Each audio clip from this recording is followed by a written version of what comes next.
The snow did not fall gently that night. It came sideways, driven by a wind that cut through cloth like a blade through paper.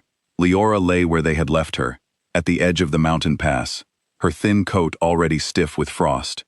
She had stopped shivering an hour ago, and some small, tired part of her mind knew that this was not a good sign. It meant her body had given up trying to keep her warm. She had always been the weakest Omega in the kingdom of Veldrath. Everyone said so, from the healers who examined her as a child, to the elders who ranked the Omegas each winter before the culling. She had a limp from a fall she took at 7 years old, and no gift of strength, no gift of beauty that turned heads, no gift of charm that made alphas pause. She was simply Leora, the girl who apologized too much and hoped for too little.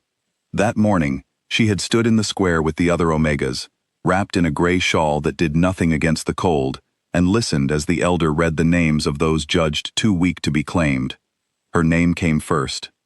She was not surprised. She had known this day was coming since she was old enough to understand what the culling meant. The strong were kept, the weak were sent to the mountain, where the winter itself would decide whether they lived or died. Most did not. Nobody cried for her. Nobody stepped forward. She had no family left to object, no alpha who had shown her any interest, no friend brave enough to risk their own place in the court by speaking up. She had walked to the mountain pass with 2 guards beside her, and when they left her there, she did not beg. She simply sat down in the snow and closed her eyes, too tired and too cold to be afraid anymore. She did not know how much time passed before she heard the sound of sleigh bells. At first, she thought she was dreaming, the way the mind sometimes conjures gentle sounds before the end. But the bells grew louder, and beneath them, the cry of an infant rose sharp and insistent through the wind. King Draven of Veldrath was not a man who stopped for anything on the road. Since his mate had died bringing their son into the world, he had become known throughout the kingdom as a man carved from ice himself, a ruler who did his duty and felt nothing beyond it. He rode swiftly through the pass that night, eager to return to the castle before the storm worsened, his infant son bundled against his chest beneath his heavy fur cloak. The baby had been calm the entire journey, but, as the sleigh neared the place where Leora lay, the child began to cry, a sound so sudden and so sharp that Draven nearly lost his grip on the reins. He tried to soothe him the way he always did, murmuring low words, adjusting the furs, checking for any obvious discomfort. Nothing worked. The baby twisted in his arms, straining toward the side of the road, his small fists reaching out into the empty, freezing dark. Draven told himself it was nothing. Infants cried. It was the cold, or hunger, or simply the temperament of a child who had inherited his father's stubbornness. He urged the horses on, but his son would not stop.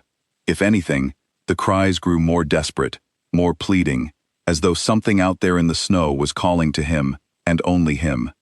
Draven had commanded armies. He had faced down rebellions and assassins without his pulse quickening. But the sound of his son's distress did something to him that nothing else could, and after a long moment of gritted teeth resistance, he pulled the horses to a stop. "This is foolishness," he muttered to himself, stepping down into the snow. The wind nearly took his breath away. He could see nothing in the darkness beyond the light of the sleigh's lanterns, and for a moment, he almost turned back. Then his son let out another cry, higher and more urgent, and Draven found his feet moving, before his mind had fully decided to follow. It was luck, or something else entirely, that led him to her. A shape half buried in a drift, gray cloth barely visible against the white. He knelt down, brushing snow from her face, and found a young Omega woman, her lips tinged blue, her breathing so shallow he had to lean close to be certain it was there at all. He recognized her, distantly, as one of the Omegas culled that morning. He remembered nothing else about her. She had not been someone he noticed, not someone anyone noticed. He should have left her. It was tradition.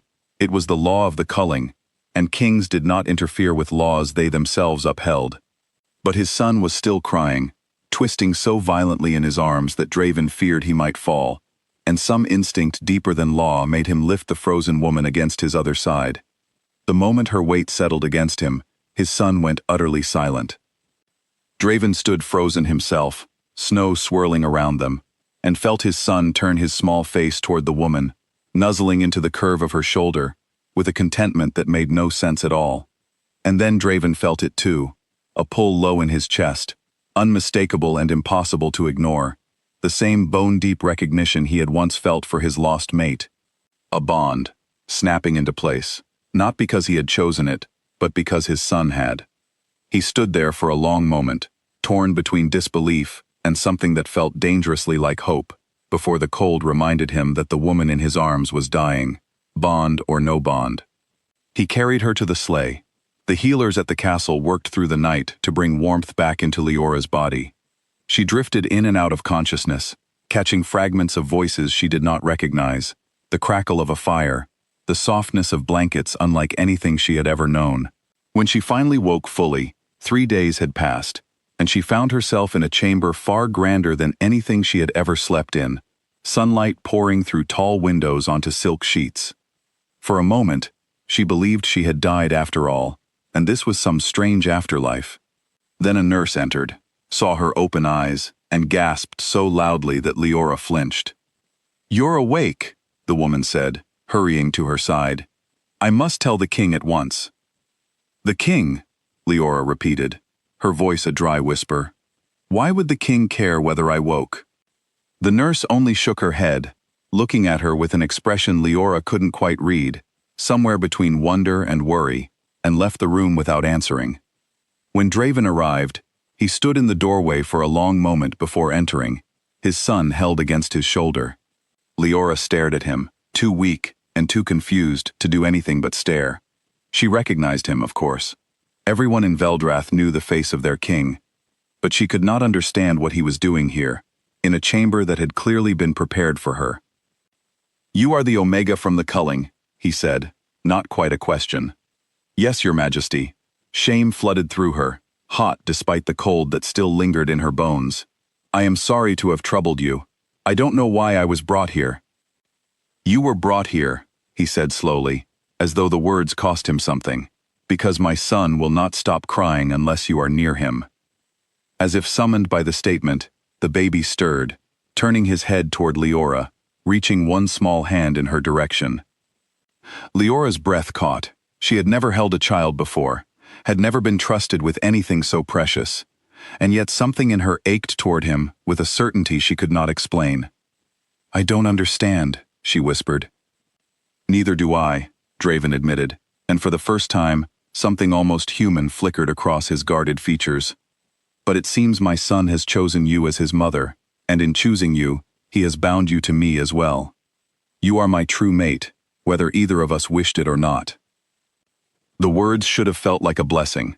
To Leora, raised to believe she was worth nothing, they felt instead like a cruel joke that the world was playing on her one last time. She, the weakest Omega, cast out only days ago, now called mate to the king himself. Surely this could not last. Surely someone would come to correct the mistake. But no correction came. Instead, the days that followed brought healers checking her recovery, servants bringing her warm meals, and above all, the baby, who refused to settle for anyone but her. She learned his rhythms quickly, the particular cry that meant hunger, the softer sound that meant he simply wanted to be held. She found, to her own surprise, that she was good at this, gentle and patient in a way that came naturally, despite having no one to teach her. The court was less welcoming. Whispers followed her through every hallway. Nobles who had celebrated her culling now watched her with open resentment, unable to accept that the woman deemed too weak to survive winter was now being spoken of as their future queen. Some were simply cruel in their words. Others were more dangerous. One evening, as Leora carried the baby through the garden corridor at dusk, a servant she barely knew offered her a cup of warm tea, insisting the king had asked that she drink it before retiring. Something in the woman's overly careful smile made Leora hesitate, and when the baby reached for the cup with sudden, uncharacteristic fussiness, knocking it from her hand entirely, she found herself grateful rather than embarrassed. Later, when the tea was tested, it was found to carry a substance no healer would ever prescribe to someone freshly recovered from the cold. Draven's fury when he learned of it was colder and more absolute than Leora had ever seen. He questioned the servant himself, uncovered the noble who had ordered it, a lord whose daughter had hoped to be chosen as queen, and had the man stripped of his title and exiled from court that same night. "You could have died," Draven said afterward, standing in her chamber with his hands clenched at his sides, his composure cracking for the first time since she had known him. Twice now, once in the snow, and again tonight. "I am used to being expendable," Leora said quietly, without bitterness, simply stating what she had always believed to be true. Draven looked at her for a long moment, something shifting behind his eyes. "You were never expendable," he said. "You were simply never given the chance to show what you are. I see it now. My son saw it before I did. It was not a declaration of love, not yet. But it was the beginning of something neither of them had expected. A slow thaw between two people who had both learned to survive by expecting nothing from the world." In the weeks that followed, Draven began to seek her out beyond the required visits for his son's sake. He found her in the library, teaching herself letters she had never been given the chance to learn. He found her in the kitchens, quietly helping the staff despite her new rank, because idleness had never suited her.